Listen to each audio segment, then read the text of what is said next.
हमारे चैनल को सब्सक्राइब करें और बेल आइकन दबाएं।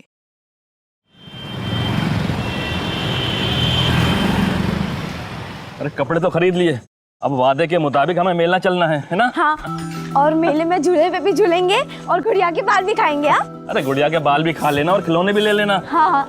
अरे जानकी, क्या भैया, आप भी ना घर में इतने सारे खिलौने पड़े हैं, आप तो ना कुसुम को बिगाड़ रहे हैं। चलो ना मामा, जल्दी मेले में जाना है। चलो। हाँ चलते हैं। अरे जानकी तुम भी चलो ना। नहीं नहीं भैया, आप लोग जाकर आओ, आज कुसुम का जन्मदिन है, आज इसके मनपसंद का खाना बनाऊंगी। और गुलाब जामुन मत भूलना। जरूर बनाऊंगी, मामा को सताना नहीं, और जल्दी आना। ठीक है, चलो। ठीक है, चलो चलो। एक हंसते खेलते परिवार की एक हंसती खेलती लड़की, लेकिन किसे पता था कि हालात के भंवर में उसकी जिंदगी तबाह होकर रह जाएगी।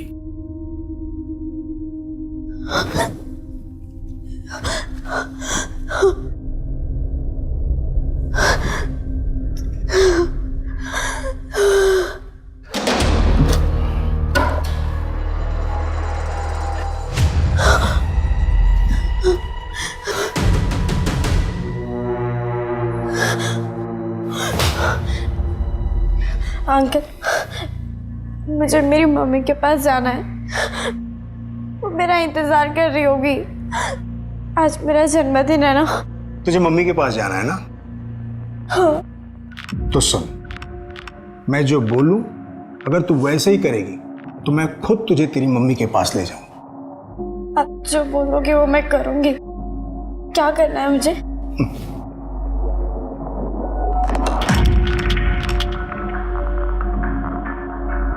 ले गुड़िया, ये तेल मुझे लगा दे। ले।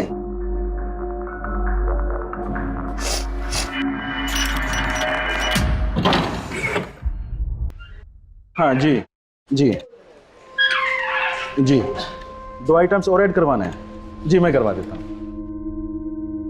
सलाम। वालेकुम अस्सलाम बेटा, तेरा ही इंतजार कर रहा था। ये ना बैंक से लेटर आया है, केवाईसी की कुछ प्रॉब्लम है, उन्होंने अकाउंट फ्रीज कर दिया है, उन्हें रिप्लाई ड्राफ्ट। अमित भाई, आज तक कभी ऐसा नहीं हुआ कि आपने अपनी बेटी को याद किया हो और प्रवीण ना आई हो। कैसी हो बेटा? ठीक हो चाचा। खुश रहो। अब्बू, आप मुझे अपने आधार कार्ड की कॉपी दे दीजिए। लाता हूं। ये बेटा जेरोक्स। ठीक है अब्बू, चलती हूँ मैं, शाम को मिलती हूँ। अल्लाह हाफ़िज़। अल्लाह हाफ़िज़।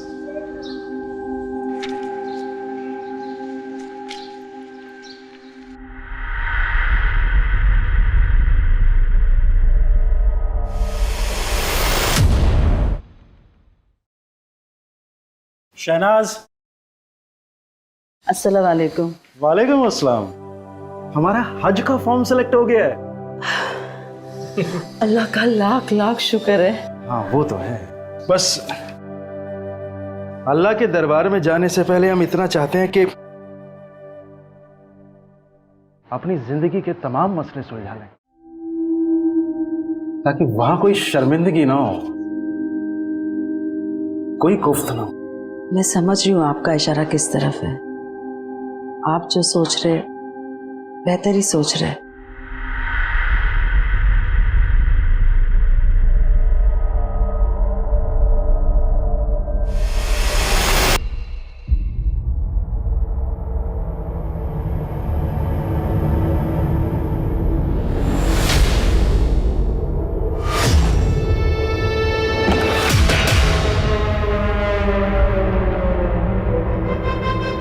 अरे मोबाइल तो इधर पड़ा है और तू उधर बैठी है, जो देखने को बोला वो देखा ना है? चाचा, हामिद चाचा, हामिद चाचा, चाचा कहाँ हो आप? सुबह सैर के लिए नहीं जाना क्या? चाचा,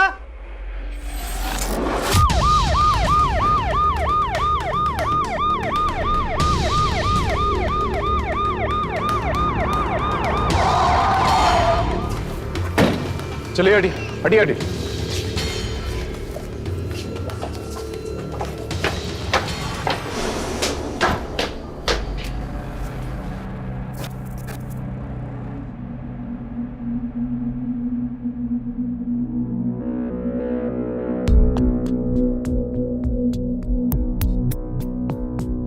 कानपुर शहर के एक ही घर में 3 हत्याओं की सनसनीखेज खबर जंगल की आग की तरह पूरे देश में फैल गई। इस ब्लैक हेडलाइन ने कई सवाल खड़े कर दिए। एक बेइंतहा उलझा हुआ क्राइम सीन पुलिस के सामने था, जिसने इस केस को बहुत पेचीदा बना दिया था। हत्या की वारदात को जिस तरह से अंजाम दिया गया था वो बेहद खौफनाक था।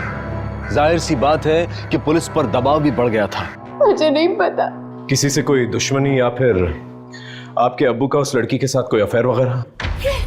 ये कैसी बातें कर रहे हैं आप? देखिए, आप नाराज मत होइए। आप देख ही सकती हैं, आपके सामने सब कुछ है और हम नहीं चाहते हमारी तहकीकात में कोई भी कसर रह जाए, इसलिए ये सवाल पूछ रहे हैं। सर, मेरे ससुर की किसी से कोई दुश्मनी नहीं थी, बहुत भले आदमी थे। इनफैक्ट ये दोनों तो इस साल हज को जाने वाले थे। फॉर्म सेलेक्ट हो गया था। देखिए, घर में जबरन घुसने का कोई निशान तो है नहीं और मेहमान नवाजी के लिए ये चाय बिस्किट और मिठाई भी परोस सके। हाँ, लेकिन जिस तरह से पैसे और ज्वेलरी गायब है उसे देखकर तो यही लगता है कि मर्डर चोरी के इरादे से किया गया है। इसलिए आपको किसी पे शक तो प्लीज जरा सोच के बताइए। ग्रामोफोन? जी, ग्रामोफोन नहीं है, यहाँ पे एक एंटी ग्रामोफोन भी था। अजीब बात है सर, पैसों और ज्वेलरी के साथ कोई ग्रामोफोन भी उठा के ले गया। बात को समझ में नहीं आई। एंटीक जो को भी इसे ले गया है उसे इसकी कीमत का अंदाजा होगा, इसलिए उठा कर ले गया। फिलहाल तो कुछ भी समझ में नहीं आ रहा, लेकिन समझ जाएंगे। सर, आप बेफिक्र रहिए, हम पूरी कोशिश करेंगे। जी, जय हिंद।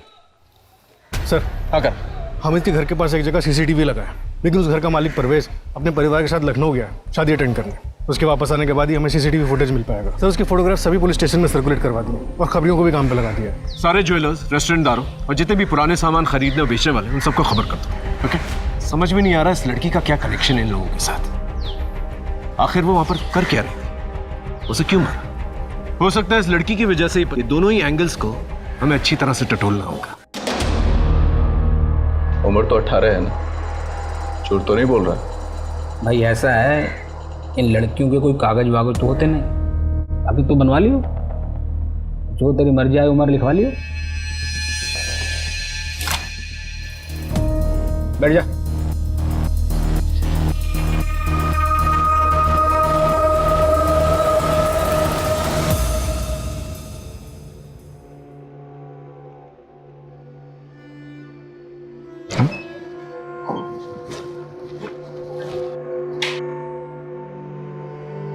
आओ अंदर आओ,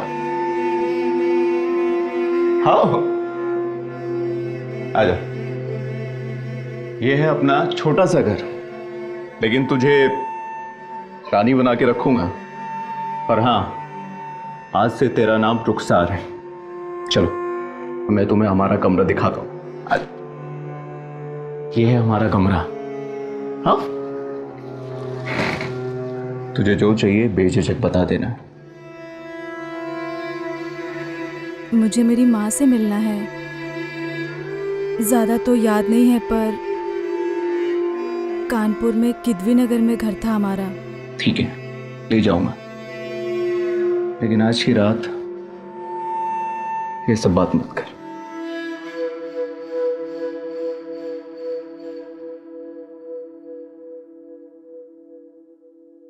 ये रही आपकी चाय। अरे ये बैग, आप कहाँ जा रहे हैं? मैं नहीं, तुम जा रही हो। ये क्या कर रहे हो? अशफाक, मैं तो आपकी बीवी हूँ ना। आपने मुझसे निकाह किया था अशफाक। अशफाक, रोकिए इसे। अरे लेके जा इसको।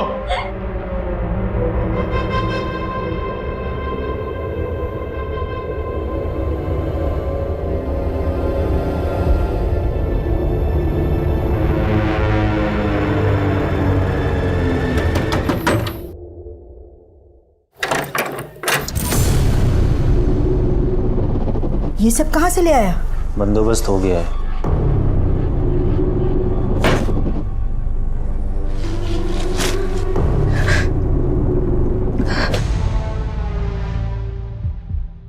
और इसे कब तक झेलना पड़ेगा? मैंने तो अपना काम कर दिया है, देखते हैं बर्फ कब तक पिघलती है।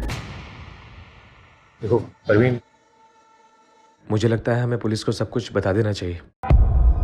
नहीं, हम नहीं बताएंगे।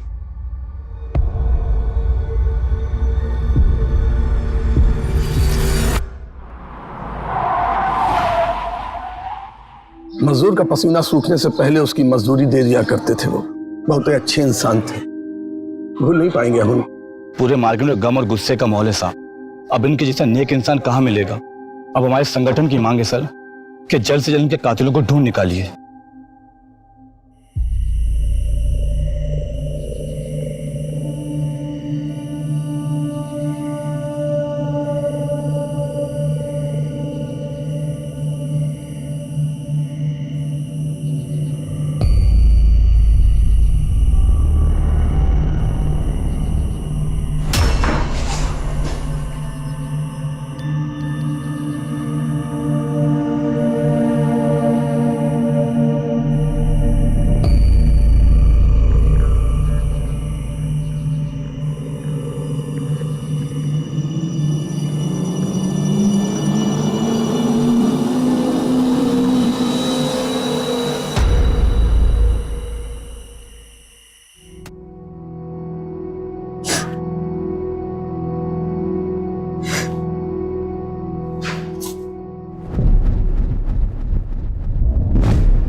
हाँ असलम चचा, कल से रेस्टोरेंट खोलते हैं, हम बैठेंगे रेस्टोरेंट में। ठीक है, जल्दी थाने आ जाओ। सर आकर हामिद के मोहल्ले में रहने वाले जुनैद के घर का सीसीटीवी फुटेज मिल गया। नावेद को फुटेज के साथ मैंने थाने बुला लिया।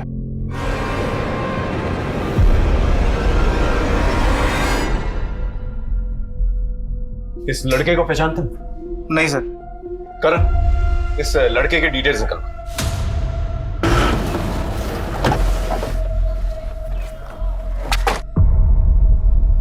अच्छे से चेक करो, शायद कोई सुराग मिल जाए।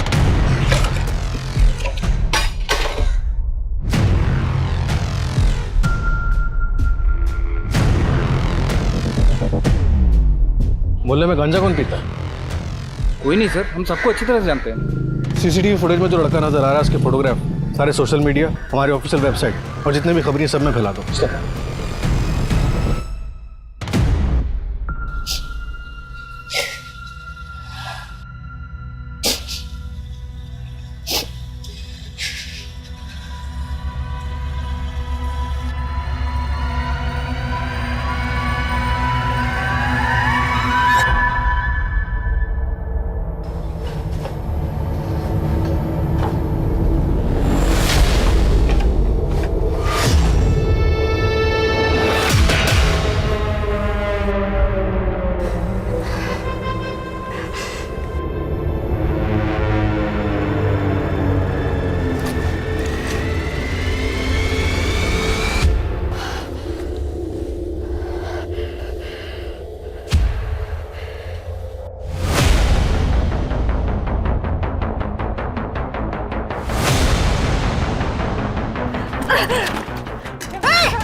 रुक, आने दो साकिर को, देख तेरा कैसा तमाशा बना।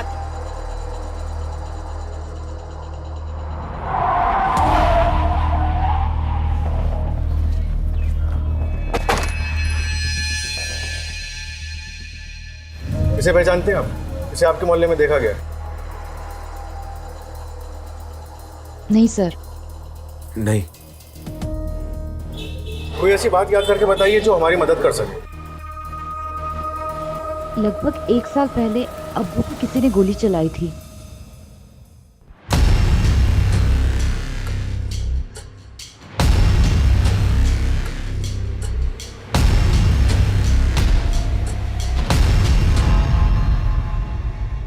गोली चलाई थी? किसने? सर आज तक पता नहीं चला। अब्बू को लगा शायद उनसे समझने में गलती हुई है, इसीलिए हमने कंप्लेन भी नहीं की। कब की बात है ये? पिछले साल 24 अक्टूबर की बात है।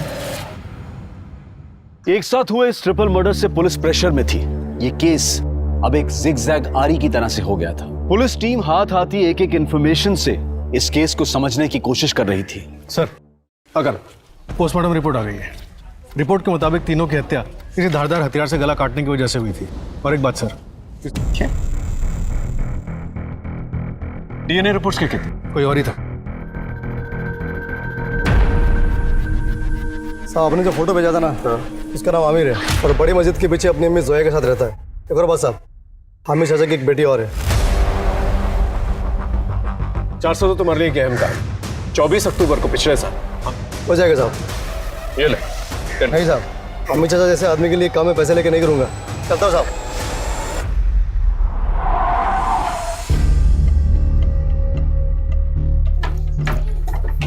ये वाला सामने वाला। जी, आपका बेटा आमिर कहाँ है? वो कई दिनों से घर से गायब है। आपका बेटा कई दिनों से घर से गायब है और आपने पुलिस में कंप्लेंट तक नहीं करवाई? तलाशी लो अंदर। लेकिन साहब, सर अंदर कोई नहीं है। नंबर दो आमिर का।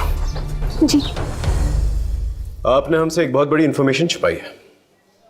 आपकी एक और बहन है? जी है। माँ बाप के मरने के बावजूद नहीं आई, क्यों? और ये बात आपने हमसे क्यों छुपाई? क्योंकि अब्बू उससे बहुत नाराज थे। अब्बू, बैंक का काम हो गया है, आप टेंशन मत लो, कॉल आ जाएगा आपको।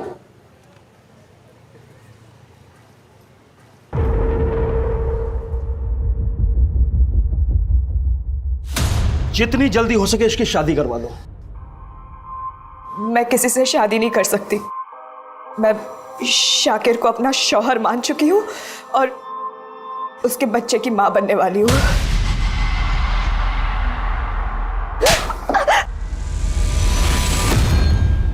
उस दिन अब्बू बहुत गुस्से में थे, लेकिन कुछ दिनों बाद उन्होंने साइमा को प्यार से भी समझाया था। बेटा, मैं दुश्मन नहीं हूं तेरा।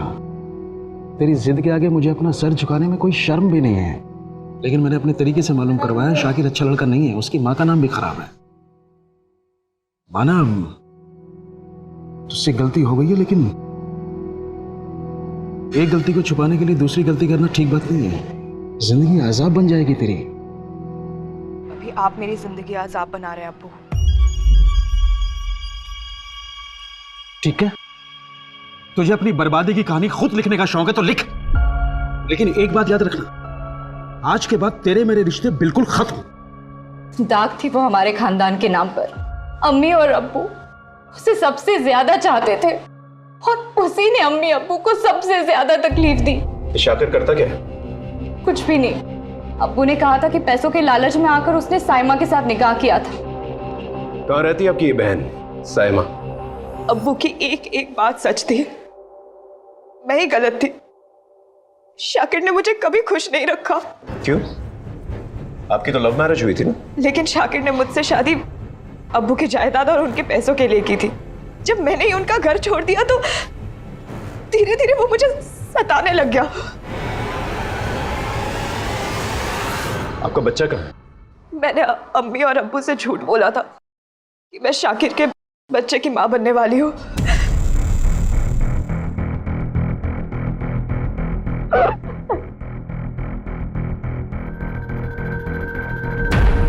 ठीक है, आप लोग पुलिस कंप्लेंट कीजिए, हम तहकीकात करेंगे।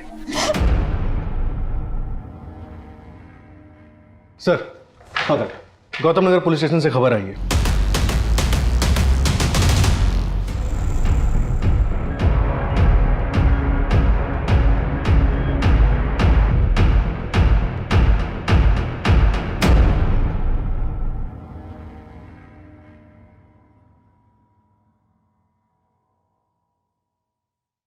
चल बता, नाम क्या है? रुखसार जी कुसुम। उस रेड के बाद सभी लड़कियों को नई ज्योति नाम की किसी एनजीओ में भेज दिया गया था। कुसुम की निशानदेही पे पुलिस ने वो रेड डाली थी। हालांकि कुसुम को भी बहुत टाइम लगा उस ट्रॉमा से बाहर निकलने के लिए। बड़ी दर्दनाक कहानी है सर उसकी।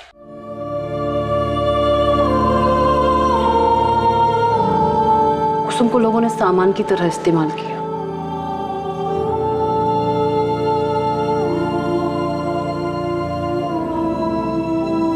खरीदा, मन भरने तक इस्तेमाल किया, फिर आगे बेच दिया।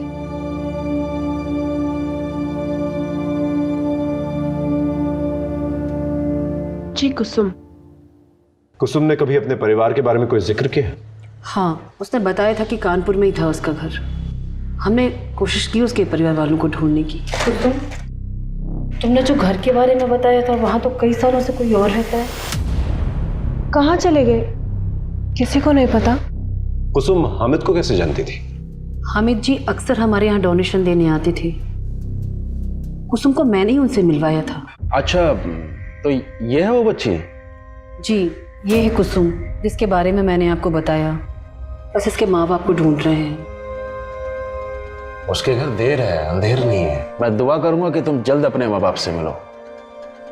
अपनों से बिछड़ने का गम क्या होता है मैं समझ सकता हूं। बेटा,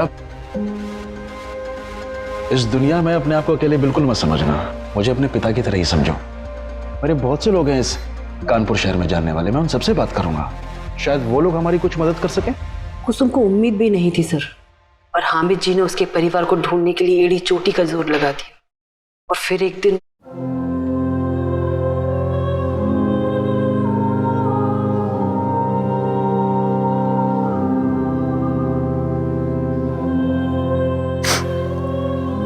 माँ, कुसुम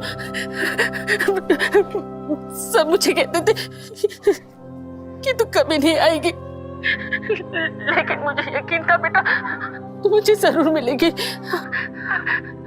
तुम्हारे जाने के बाद सब बेचकर हम चित्रकूट आ गए थे, लेकिन तू इतने साल कहाँ थी बेटा? माँ, बहुत लंबी कहानी है, मैं आपको मिलकर बताती हूँ ना। हामिद चाचा की वजह से ये सब मुमकिन हो पाया है। माँ, बस 2 दिन में मैं आपके पास आ जाऊंगी।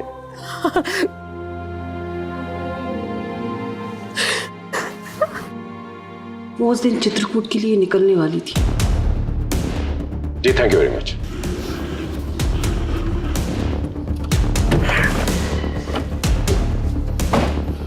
करण, कहीं ऐसा तो नहीं कि वो रेड मारने वाली पुलिस से पता करना इस रैकेट का सरगना कौन था? हो सकता है कि कुसुम को फॉलो करते करते ये लोग हमीद के घर पहुंच गए और इस लड़की के साथ साथ हमीद और शनाज दोनों को मार दिया। Right sir. Hello sir, Aamir का पता चल गया।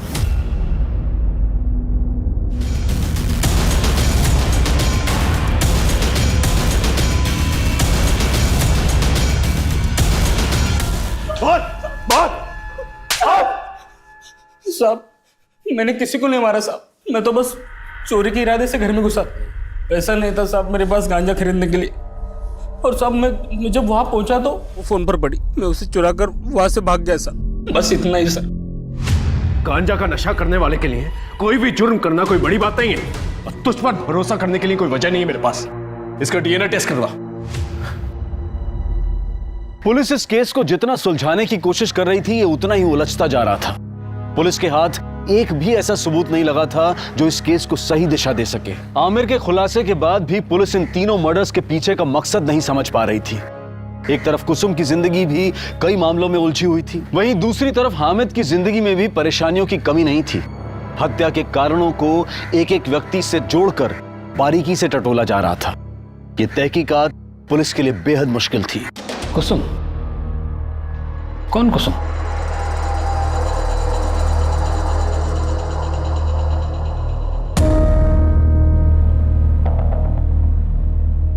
अरे ये तो क्या नाम था इसका, कुछ याद नहीं आ रहा साहब। वो क्या है ना, हर क्लाइंट इनको अपना ही नाम देता था। किसे सुपारी दी थी इसे मारने की? साहब मैं इसकी सुपारी क्यों दूंगा? क्योंकि इसने पुलिस में खबर करके तेरे धंधे को चौपट करवा दिया। अच्छा, तो ये थी? अच्छा वो मर गई। सर, जेल के अंदर के खबरियों को एक्टिवेट करता हूं। अगर इसने कुछ किया होगा तो बाहर जरूर बात आएगी। साहब गुड्डन नाम के आदमी को हामिद चाचा के 2 नंबर वाले दामाद ने सुपारी दी थी जान से मारने के लिए, और इस 2 नंबर वाले दामाद का नाम साकिर साहब।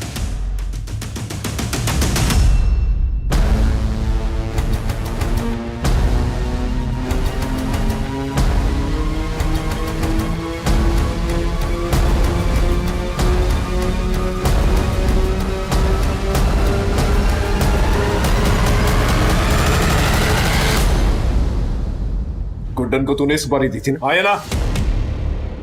हाँ सर। सर उस दिन मैं नशे में था, गुस्से में था सर। मुझे लगा कि साइमा के झूठी माँ बनने की खबर सुनकर वो मुझसे मिन्नतें करेंगे शादी के लिए, लेकिन सर उन्होंने ऐसा नहीं किया। इसीलिए साइमा को टॉर्चर कर रहा था, और जब वो टूटी नहीं तो उसके माँ बाप को मरवा दिया। नहीं साहब, हमीद अंकल ने तो खुद मुझे घर पे बुलाया था। साइमा जिद्दी है, वो मर जाएगी लेकिन कभी मेरे आगे हाथ नहीं फैलाएगी। मैं तुम्हें कारोबार के लिए पैसे दूंगा, लेकिन तुम्हें मुझसे एक वादा करना होगा कि तुम कभी भी साइमा को कोई भी दुख नहीं दोगे। अब्बू, इसे कुछ भी दे दीजिए, ये सुधरने नहीं वाला। और साइमा ने अपना रास्ता खुद चुना है, तो भुगतने दो ना उसे भी और इसे भी। सर इससे पहले वो कुछ दे पाते, उन्हें किसी ने मार दी। सर परवीन और उसका शौहर जितने शरीफ दिखते हैं ना, उतने शरीफ है नहीं सर। सर ये रही डीएनए रिपोर्ट।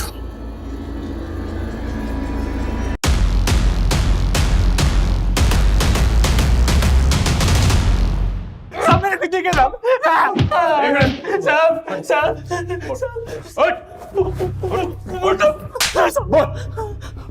बोलता हूँ साहब। झूठ बोल रहा है ना? हाँ, मर्डर तूने किया ना? बोल। कसम से बोल रहा हूँ साहब, मैंने किसी का मर्डर नहीं किया। सर अगर ये आमिर सच बोल रहा है तो फिर ये मर्डर क्यों और किसने करवाया? ये हामिद का पूरा परिवार ना झूठ बोल रहा है। शाकिर ने तो एक बार जानलेवा हमला भी करवाया है। और सर जावेद हद से ज्यादा सीधा है। मनोज को किसी बात से कुछ लेना देना ही नहीं है। एक काम करते कर, दोबारा से क्राइम सीन पे चलते हैं, बारीकी से घर और मोहल्ले की जांच करते हैं। हम श्योर कुछ ना कुछ मिलेगा। ओके? कहते हैं कि हर क्राइम सीन अपनी कहानी खुद बयां करता है, लेकिन कई बार ऐसा होता है कि सच कुछ और होता है और पुलिस की आंखों को कुछ और ही दिखाया जाता है। जो बारीकियां, जो डिटेलिंग पहली बार में नजरअंदाज हो जाती हैं, उसके लिए पुलिस को क्राइम सीन पर कई बार जाना पड़ता है। पुलिस ने हार नहीं मानी और हर बार एक नए जोश के साथ अपनी तहकीकात जारी रखी। इस केस में भी ऐसा ही हुआ। उनकी यही सूझबूझ उनके काम आ गई।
करण जरा यहाँ ना।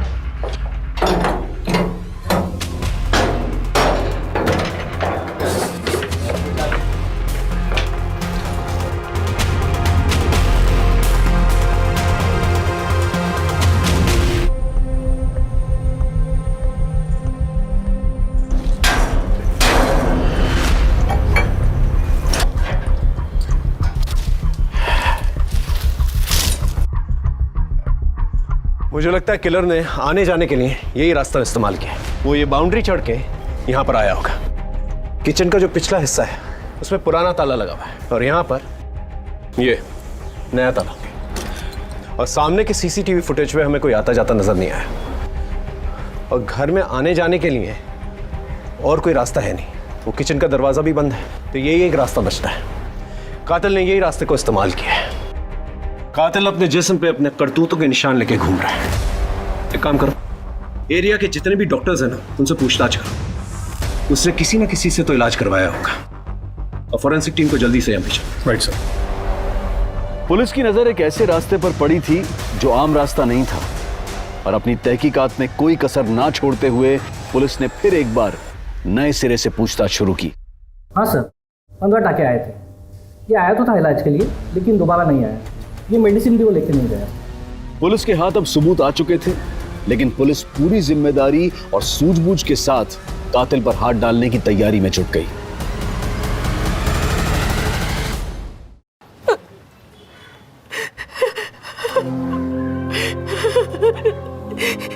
इससे पहले वो मेले में खो गई थी, अब मेले में खोई नहीं थी, बेच दी गई थी।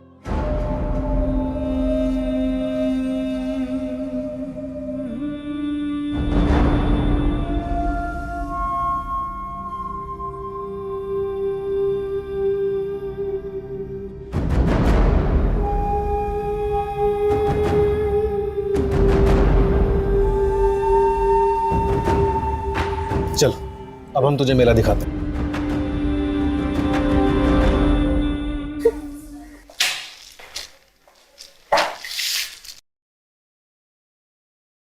दोबारा से पट्टी करवाने नहीं गए? पूरी जिंदगी मेरे अब्बू ने हामिद अंकल की खिदमत में गुजार दी, लेकिन वो हमें हमेशा एक नौकरी समझते रहे। ये गाड़ी अभी तक यहाँ क्या कर रही है? इसे तो 2 घंटे पहले निकल जाना चाहिए था। इतना बड़ा कैटरिंग का ऑर्डर है, आज तक किसी कस्टमर ने मुझसे इस तरह से बात नहीं की है। और ये जो रेस्टोरेंट है ना, ये सिर्फ मेरी गुडविल पर चलता है। कुर्ती आगे फाड़ के क्या देख रहा है? और असलम, तू अपने बेटे रेहान की तरह ना निकम्मा हो गया है। खाना लेके निकल, चल। मुझे बहुत बुरा लगा था और मेरे गुस्से के आग को हवा दी। किसने हवा दी थी?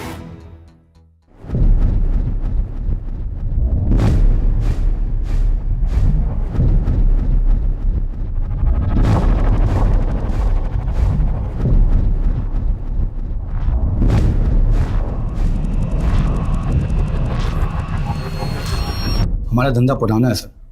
हामिद भाई की पहले टेलर की दुकान थी। हमारे धंधे को देखते हुए उन्होंने रेस्टोरेंट खोला और उस रेस्टोरेंट का नाम शहनाज रखा।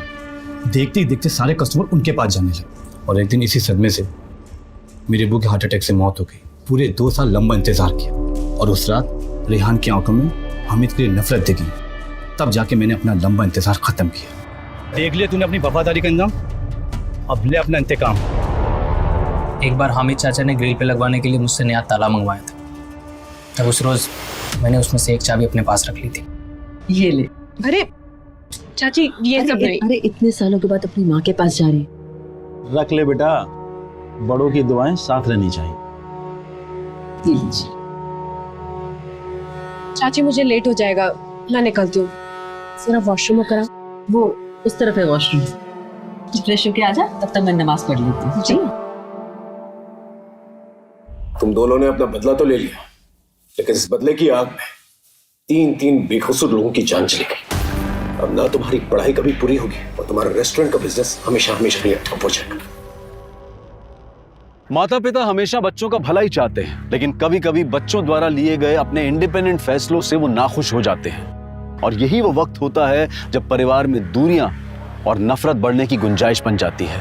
हामिद ने साइमा के लिए बहुत कुछ सोच रखा था, मोइन की रंजिश का शिकार बन गया। अब मैं अनूप सोनी आपसे विदा लेता हूं। फिर मुलाकात होगी क्राइम पेट्रोल सतर्क के ब्लैक हेडलाइंस अध्याय में एक और नए केस के साथ। और याद रखें, क्राइम और आपके बीच में सिर्फ इतना फर्क है कि आप कितने सतर्क हैं। सतर्क रहें, सुरक्षित रहें। जय। For more updates, subscribe to our channel, click the show links and enjoy watching the videos.